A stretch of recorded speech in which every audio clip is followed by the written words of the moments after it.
Como ler nunca é demais, eu já separei os próximos livros do gênero jornalismo literário, que é o meu favorito, e que serão lidos e resenhados aqui no canal.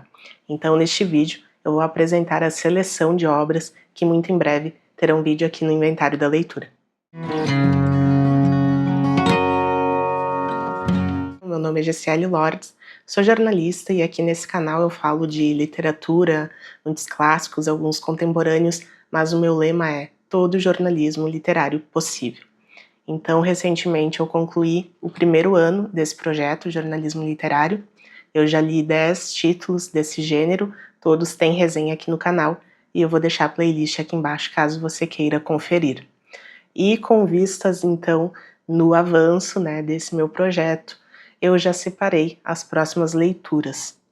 E um ponto que eu queria comentar é que no ano anterior, na primeira edição desse projeto, eu me propus a ler os 10 títulos em um período de tempo, que foi de outubro do ano passado até outubro deste ano. Porém, agora eu já não vou mais colocar esse limite de tempo, porque eu percebo que a leitura desse projeto ela é muito mais lenta.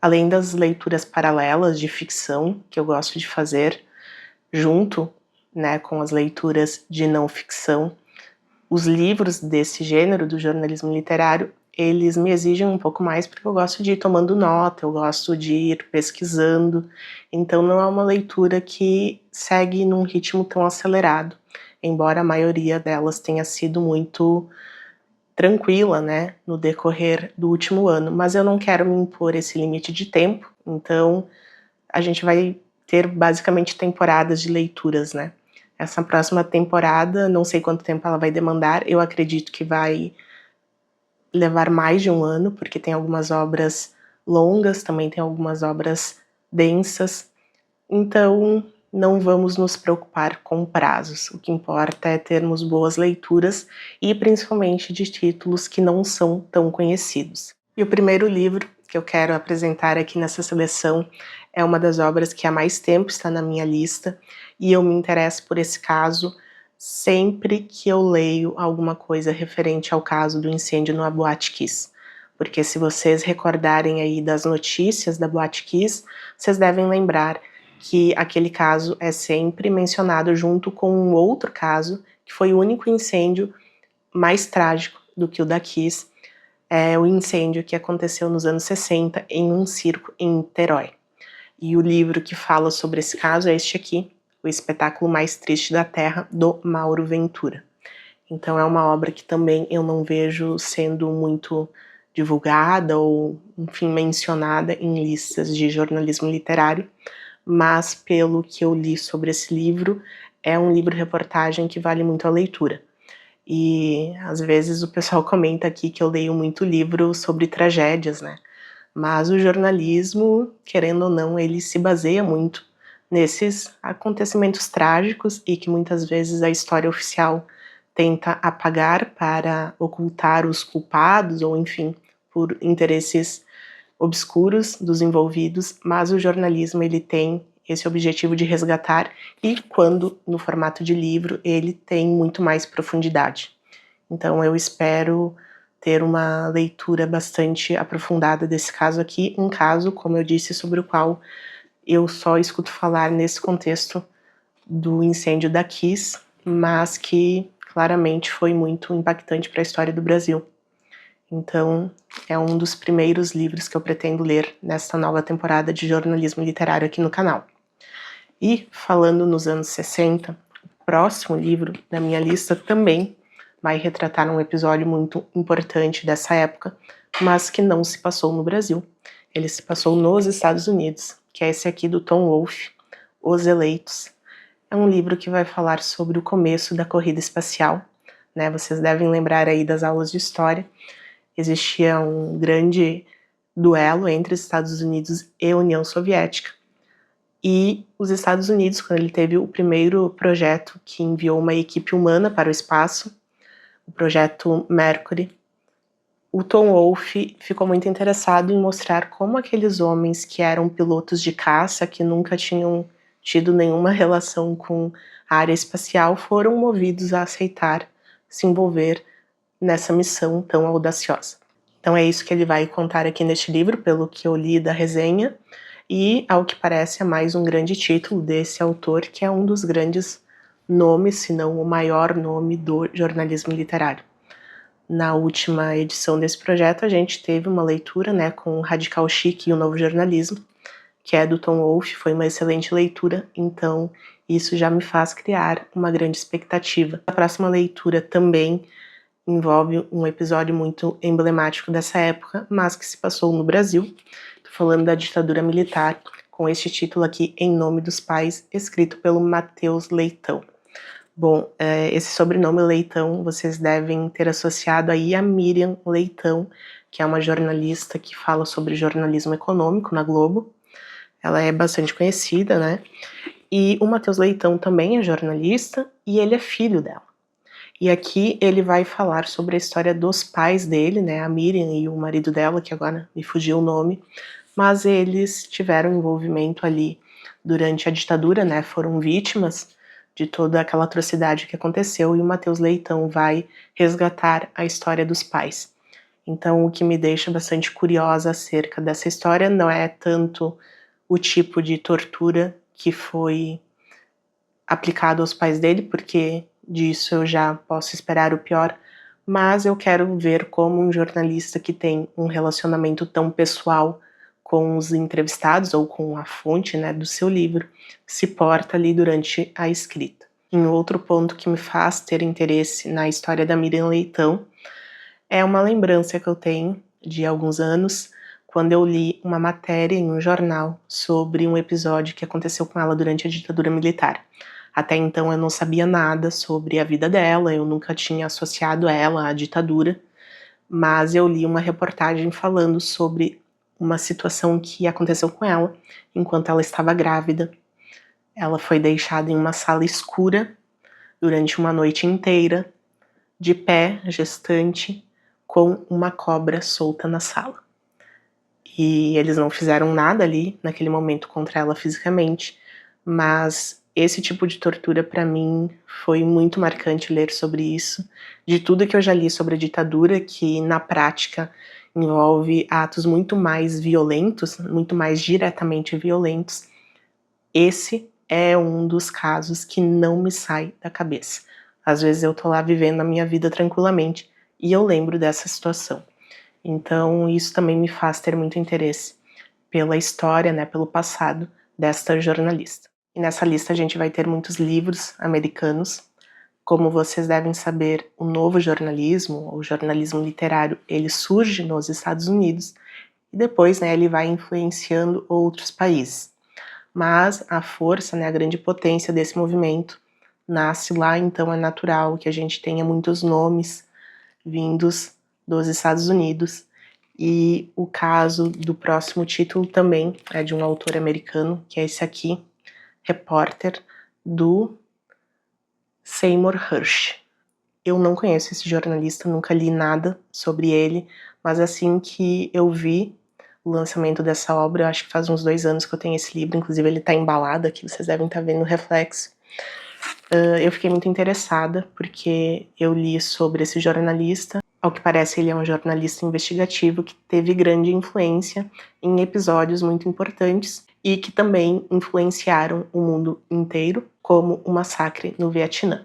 Então, eu tenho muito interesse em ler esta obra. Ao que parece aqui, ele vai resgatar os principais episódios de uma carreira jornalística de mais de 50 anos.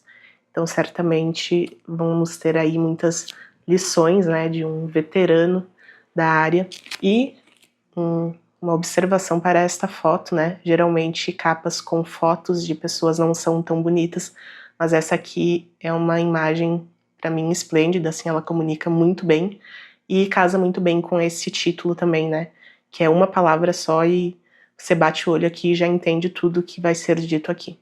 Então também tenho uma expectativa muito boa com essa leitura. Encerrando a parte em que eu mostro os livros que eu tenho, os exemplares aqui, eu vou falar de um outro autor americano, que é o Gay Talese, que também é outro grande nome do jornalismo literário, com o famosíssimo Fama e Anonimato, um livro que há muito tempo está comigo. Eu comecei a ler ele, eu acho que no 2º ano da faculdade, e eu li metade dele. Eu confesso que essa foi uma leitura que eu fiz pela pressão ali da vida acadêmica, né, eu precisava ler a primeira parte dele, e eu li a parte do anonimato. Ele traça ali um perfil da cidade de Nova York, e foi uma leitura muito gostosa, eu adorei. Até hoje eu lembro de alguns momentos dessa leitura, e também eu tenho uma grande expectativa, e agora eu vou então reler a parte do anonimato, e vou ler então pela primeira vez a parte da fama, que é a segunda parte dessa obra, que tem um perfil que o Gay Talese escreveu sobre o Frank Sinatra. Porém, Frank Sinatra era um homem muito inacessível. Então, pelo que eu sei, ele construiu esse perfil sem entrevistar o perfilado. Ele construiu todo o perfil do Frank Sinatra a partir de entrevistas com terceiros e observando ele de longe. Então, também tenho grande expectativa com essa leitura, tanto na parte da releitura quanto, né, do meu primeiro contato com esse perfil, que é um dos mais famosos aí do jornalismo literário. E agora eu começo a falar sobre os livros que serão lidos, mas eu não tenho esses exemplares aqui em casa, então eu vou deixar sempre a capa aqui no canto para vocês conferirem. E o primeiro dessa lista, que eu acho que vai ser o segundo na minha ordem de leitura, que também é uma história que me fascina há muito tempo, é o Sociedade da Neve, escrito pelo Pablo Vierce, um jornalista uruguaio. Aqui no canal eu já tenho 2 resenhas, né, de 2 outros livros que falam sobre o caso dos jovens uruguaios que caíram nos Andes nos anos 70, ficaram mais de 2 meses perdidos lá em cima e, como uma medida extrema de sobrevivência, precisaram comer a carne dos outros amigos. Então essa história me surpreende a cada leitura. Eu já li o primeiro livro escrito sobre isso, que tem resenha aqui no canal, Os Sobreviventes. Já li também O Milagre nos Andes, que foi escrito por um dos rapazes ali, né, que sobreviveu. E agora, então, eu vou ler A Sociedade da Neve, que deu origem ao filme, que saiu, acho que há uns 2 anos, se não me engano, na Netflix, e que também comoveu muita gente, né. Eu assisti o filme, foi a partir do filme que eu me interessei pela história e comecei a pesquisar todos os livros existentes sobre esse caso. E aqui eu tenho certeza que eu vou me emocionar muito, porque só de lembrar desse caso eu já fico comovida, né. Então também tenho uma grande expectativa, embora eu já saiba mais ou menos a linha que o Pablo segue neste livro, ele vai focar muito mais na união entre os jovens, e as leituras anteriores que eu fiz sobre isso já me dão uma visão muito mais abrangente do caso. De qualquer forma, eu tenho aí como meta ler todos os livros existentes sobre esse caso. Esse, então, será o terceiro dentro dessa sequência de obras sobre este caso. O próximo livro também é de uma jornalista brasileira, talvez a mais famosa em atuação hoje em dia em termos de livros-reportagem, que é a Daniela Arbex, com Longe do Ninho. Esse é um dos poucos livros dela que eu ainda não li, já fazia algum tempo que estava na minha meta aí de leituras, e para a minha felicidade eu coloquei como sugestão na biblioteca pública aqui da minha cidade e eles compraram esse exemplar, então, né, vou conseguir ler por empréstimo da biblioteca. E neste livro, a Daniela Arbex vai falar sobre o caso de um incêndio que aconteceu em 2019 nas dependências do Flamengo e matou 10 jovens, né, adolescentes que estavam ali treinando para serem jogadores. Eu não tenho uma lembrança muito clara desse episódio, eu não lembro porquê, o que estava acontecendo na minha vida nessa época, não sei se é pela distância geográfica ou se naquele momento eu estava envolvida em alguma outra coisa e fiquei meio alheia, mas de qualquer forma eu vou descobrir tudo aqui neste livro, porque a Daniela Arbex tem essa capacidade de ser muito minuciosa, né, e de retratar esses episódios tão trágicos de uma forma muito sensível e também esclarecendo os culpados e as circunstâncias em que os fatos se deram. Outro livro que eu vou ler nessa leva também é o Vozes de Chernobyl, da bielorrussa Svetlana Alexievich, uma jornalista que já ganhou o Nobel, né? E esse livro também está há bastante tempo na minha lista. Inclusive, eu assisti 1 ou 2 episódios da série e eu parei porque eu queria ler o livro antes. E agora, então, chegou o momento. É a minha primeira leitura dessa jornalista, mas eu sei que ela é bastante conhecida por ter livros envolvendo, né, esses grandes episódios mundiais. E também tenho a expectativa de ter aí uma excelente imersão nesse episódio, que na minha memória também está muito associado às aulas de escola, ou enfim, alguns momentos ali da faculdade, mas eu nunca li nada assim mais aprofundado sobre esse que foi o maior desastre nuclear da história. Também teremos uma biografia nessa seleção e será o Boa Noite, a biografia do Cid Moreira. Quem não lembra desta voz, não é mesmo? Mesmo as gerações aí mais recentes devem reconhecer a voz de Cid Moreira, que até hoje é muito reproduzida, principalmente na narração de textos bíblicos. E para quem não sabe, o Cid Moreira foi o primeiro apresentador do Jornal Nacional. Então ele tem aí uma vida que vale a pena ser lembrada, acredito eu, e essa biografia foi escrita pela Fátima Sampaio, que foi esposa dele. Então, novamente, a gente tem aí um familiar reproduzindo a vida dele, mas de qualquer forma eu pretendo ler, ou quis colocar este livro na minha leitura, porque eu acredito que seja um nome do jornalismo que fez história e que merece ser lembrado, né, e conto aí em descobrir episódios pitorescos e fatos curiosos desse jornalista, que com certeza viveu momentos muito importantes da história do Brasil também. E fechando a minha lista de leituras, eu vou ler um livro que, acredito eu, se enquadre como biografia. É o Judy, ou Judy, um livro que vai contar a história de uma cadela que foi feita prisioneiro de guerra durante a Segunda Guerra Mundial. Parece que tem vários episódios aí envolvendo essa cachorra e fiquei curiosa, né? Porque que cachorra é essa que fez um documentarista inglês escrever sobre ela? O autor é o Damian Lewis, é um documentarista britânico com muita experiência em cobertura de guerra, né, de conflitos, e estou curiosíssima para saber o que foi a vida desta cachorra, né, se ela foi heroína, se foi vilã, de que lado ela estava, enfim. Estou aí com muita curiosidade para ler este livro, porque não é sempre que a gente tem um animal como o foco de um livro de não ficção. São esses os livros que serão lidos em breve e que terão vídeos aqui no canal nos próximos meses. Como eu disse, não vou definir um prazo, vou deixar as leituras ditarem o próprio ritmo. Espero que vocês tenham gostado dessa seleção, lembrando que são todos livros de não ficção, escritos por jornalistas, e se você gosta desse gênero, se você tem interesse por livros que abordem a vida real de uma forma literária, né, de uma forma interessante, prazerosa, já te convido a se inscrever aqui no Inventário da Leitura, porque teremos muitos títulos desse gênero debatidos aqui. Já comenta aqui se você conhece algum título do jornalismo literário que eu preciso conhecer, algum título que não é tão divulgado, e a gente se vê nos próximos vídeos. Um grande abraço e até mais!